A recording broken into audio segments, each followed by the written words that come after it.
Hey YouTube, hope everyone's doing well. Today's video is going to be a recap of Divine Mind's road through Raleigh. We're going to be looking at the ANZ number 2 seed and all of the series and games that they had whilst in HCS Raleigh. Obviously this is about 10 days after Raleigh now, so we've lost a little bit of relevance, but it's been a busy last week, as I'm sure you can understand. So Divine Mind got placed in Pool B with FaZe, G2 and Na'Vi, which was one of the two pools of death. FaZe obviously ended up finishing third in the tournament.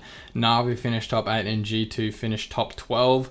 Going into it, FaZe with the number 2 NA seed, G2 with a number 6 NA seed, and Na'Vi with a number 3 EU seed. So it was definitely one of the strongest pools, and it was always going to be a tough ask for Divine Mind. I guess ranked third in Australia based on their last performance, coming in with a fill team as well to compete against these teams that have had a core 4 roster for the last 2 months now.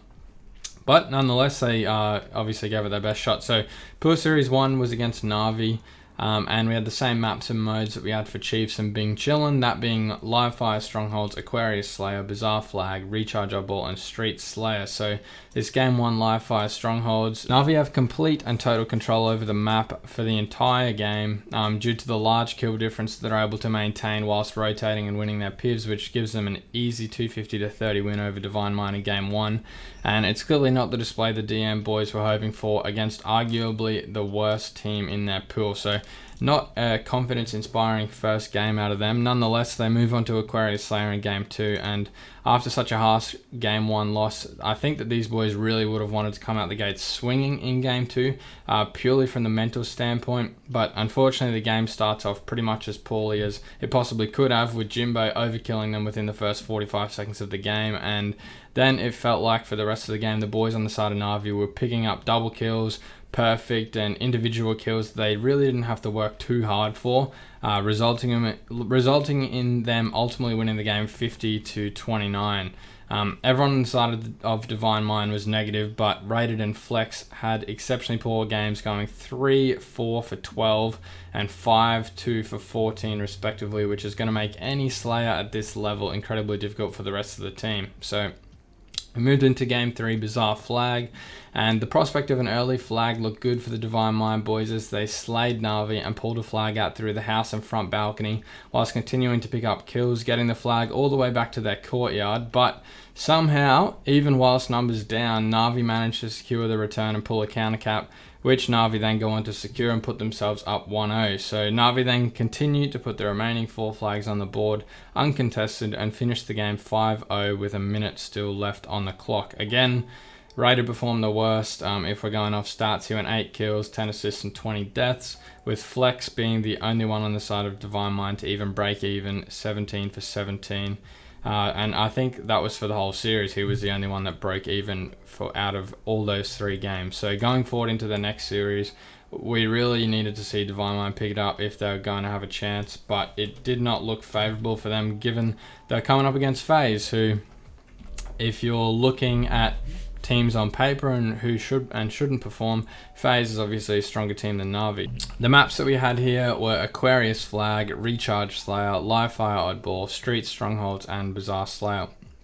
The first game, Aquarius Flag, after seeing Divine Mind's performance in the previous series, I really didn't have high hopes coming up against one of the top 4 teams in NA. However, Divine Mind tried their best to make it interesting, and after going down 2-0 and looking like a third cap for FaZe was inevitable, Berserk won some huge pivs to return Divine Mind's flag and run one of his own through Carside and make the game 2-1, which is a good sign. But this was actually the last sign of life from the Divine Mind boys, unfortunately. FaZe walked away with a 5-1 win on Aquarius Flag, largely due to Boo Boo Doo Boo's 23 for 7 game, with all members of Divine Mind going deeply negative in the kills department yet again. So kills is something these boys really needed to work on. I was saying similar things for the Chiefs, but obviously it's exaggerated here, this team being the number 3 team out of, or number 2 going into this tournament instead of number 1 compared to the Chiefs. So Recharge Slayer for game 2. Divine Mind are down quite heavily to start this game off, but on the back of a camo grab by Rated and a fresh 4 dead, they managed to keep themselves within arm's reach of the game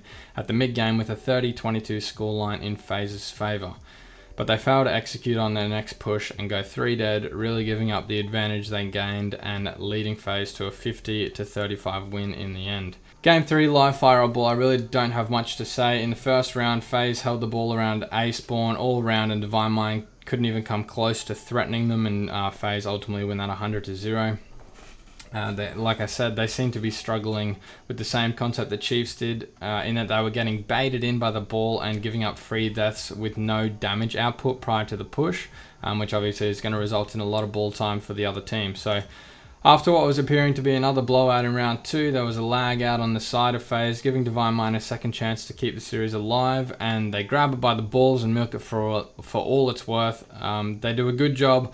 Divine Mind do a good job holding a tower set up in this round to give themselves a 40-point lead at 61-21, but FaZe claw it back slowly after they get the ball back over to their preferred A side and win the round on the clock in a 73-64 fashion, giving them the 3-0 series win and putting Divine Mind down 2-0 early on in their Raleigh experience. So the final pool play series, we had Divine Mind taking on G2. The maps that we're looking at is Bizarre Flag, Recharge Slayer, Live Fire or Ball, Street Strongholds, and Aquarius Slayer.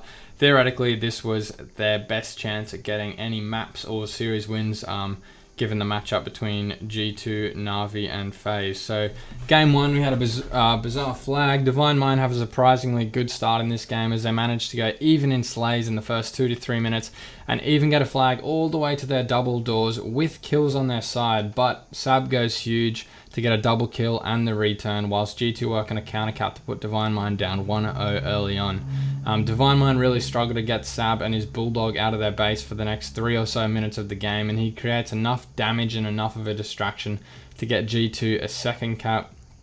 As the game goes on, G2 then widen the gap in slays, which allows them to take the 4-0 win. And overall, I think G2 did a really good job controlling the shotgun, which is a real thorn in the side of Divine Mind in this game. And I think overall in all their series so far, similarly to what I'd said in the Chiefs, they also had a similar problem. You compare these Australian teams to any of these top NA teams, and they all seem to be regularly abusing all the weapons in the sandbox, whereas us Aussie teams always, it just seems to be BRs and nades. That's the only way that we get kills. So this game 2, Recharge Slayer. Divine Mind try holding a turbine setup and baiting G2 into a push, which they do so successfully on a number of occasions in the early game, which keeps it close at the 20 kill mark. But outside of this strategy, Divine Mind really didn't appear to have any other strategy in the books, and Gilkey earned himself a killing frenzy, finishing 16-8 for 3 to give his team the victory, 50-33, and put G2 up 2-0 in the series. But nonetheless, their A setup that they did have did seem to be working quite well. Every time they did manage to bait people in and get the kills, they just didn't really have the capacity to then capitalize on it and win the next situation, which is obviously the next step in their progression as a team on Slayer. So game 3, live fire oddball again. G2 get to 92 points in the first round before Divine Mind managed to put any points on the board, and they only end up with 11 before having to play it, and G2 win that round 100-11. And going into round 2, G2 go on to win this 67-27, winning 3-0, and putting Divine Mind at 0 wins, 3 losses in their pool. So not a good start to their Raleigh experience, but nonetheless, because they are out of pools, they do get to play in Championship Sunday, regardless of the fact they lost all maps and all series in their pool play. So they got to play against Team War in winners round 1, who came out of pool play, and that consisted of Jazero, Envor, Super CC, and Skeptify. The maps that we had here were Live Fire, Strongholds, Aquarius Slayer, Bizarre Flag, Streets Oddball, and Recharge Slayer. And these were the closest games that the Divine Mind boys managed to muster up, I think, for the entire tournament. So game 1, we had the Live Fire Strongholds. Team War get the kills off the opening break and use them to gain the early rotation advantage, which they put to good use and give themselves a 185-39 lead early on in what's looking to be another game of Divine Mind getting outslayed and dominated. However, Flex Reigns decided he'd had enough of it and secured 3 kills with some fancy movement, which allows his team to grab a triple cap and spawn the entire Team War roster out on training dummies. And Divine Mind finally started to look like the ANZ team that we've gotten used to, with a good string of kills and some good control to swing the score by 100 points in their favour. But Team War managed to reverse the situation entirely and put Divine Mind under the triple cap at the 195 to 126 mark and close the game out using this, finishing at 250 to 126. Game 2, we had Aquarius Slayer. This game was neck and neck the entire game and ended up going all the way down to a wire in a 49-49 situation where Berserk unfortunately gives up the final kill to Jazero for Team War to get the win. But this is one of those games I think Divine Mind will be kicking themselves they lost after watching some of the situations that they were in and seeing how winnable they were. In particularly around the 40 to 40 mark, Berserk, Slays, and Flex are all together, and one of them has camo. They're using teamwork really well, getting some nice kills with good baits and switches, but unfortunately one of them over challenges unnecessarily to the death, surrendering their advantage, and then the next one goes on to do the same thing and they lose this situation overall, which was a very winnable situation for them given their numbers advantage and the camo. We had some solid stats here out of Flex and Slays, both going positive for, I believe, the first time at Raleigh. Rated went neutral, and Berserk unfortunately going -5 in that Slayer, and yeah, losing that game at 50 to 49 in the end. So game 3 was Bizarre Flag, and Team War just go on to win this 3-0, finishing the series 3-0 and dropping Divine Mind down into the losers bracket to play Exile Gaming. I guess on the plus side, even though Team War are an amateur team, they did finish top 12, so they clearly know what they're doing. They're a good team and they've been good players since Halo 5. But this Exile Gaming was the number 32 seed coming out of the open bracket. It consisted of Bpix, Mortally, Facti, and Sylvanic. Unfortunately, these games weren't streamed, but one of the Divine Mind players sent me the stats. I don't know the maps. All I have is the results. They lost the first game, which was a Strongholds 250 to 110. They lost the second game 50 to 24, and they lost the third game 200 to 91. These stats don't make sense to me after having such a close game against Team War, because Team Exile went on to place top 24, which they got off the back of beating Divine Mind. And these games are nowhere near competitive when compared to the games against Team War, who placed top 12. So I don't know, something seems off there. But unfortunately, this puts Divine Mind out of Raleigh with a top 32 finish. Unfortunately, they didn't manage to take a map, let alone a series. And their closest map that they had was obviously that Team War Slayer 50 to 49 on Aquarius. And the vast majority of their games were unfortunately whoopings for them. So it's not surprising when we go over to the stats that we see even the best performing player, that being Flex Reigns, if we're going on stats, with a -56 overall kills to deaths. You see Rated obviously struggled the most with his kills, but that's not that surprising. It's his first ever NA event and he's coming up against some very difficult competition.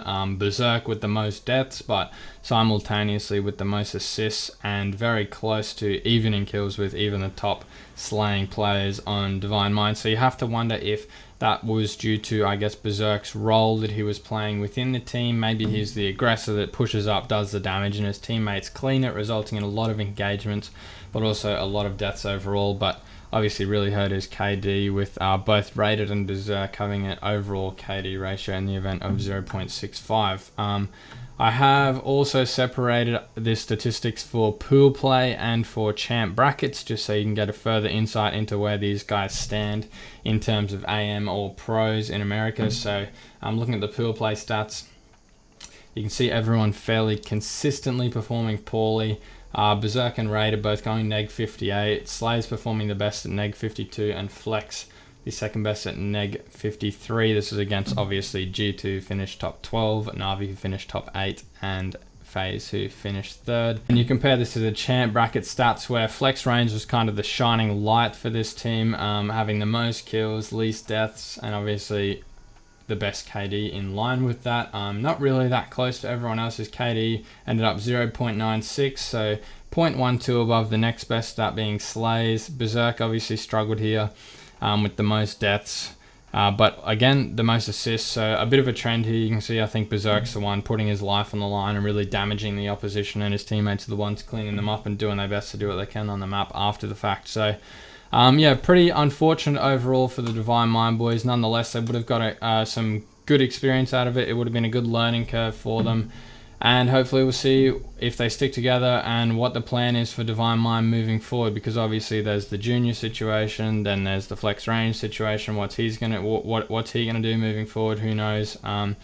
Nonetheless, if you enjoyed this video, I have done something very similar for the Chiefs, which is the #1 ANZ team going into Raleigh, gone over all their series and the games that they played, which were much closer and a bit more enjoyable to watch.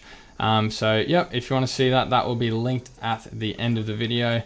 Until then, thanks for watching and peace out. Listen up to me now, every word that's out of my mouth. Wake up, it's me. You're gonna follow your dreams, or are you just gonna be another cog in the sea? You feel the hope in this beat, yeah, the hope that you need to proceed and be exactly what you want it to be.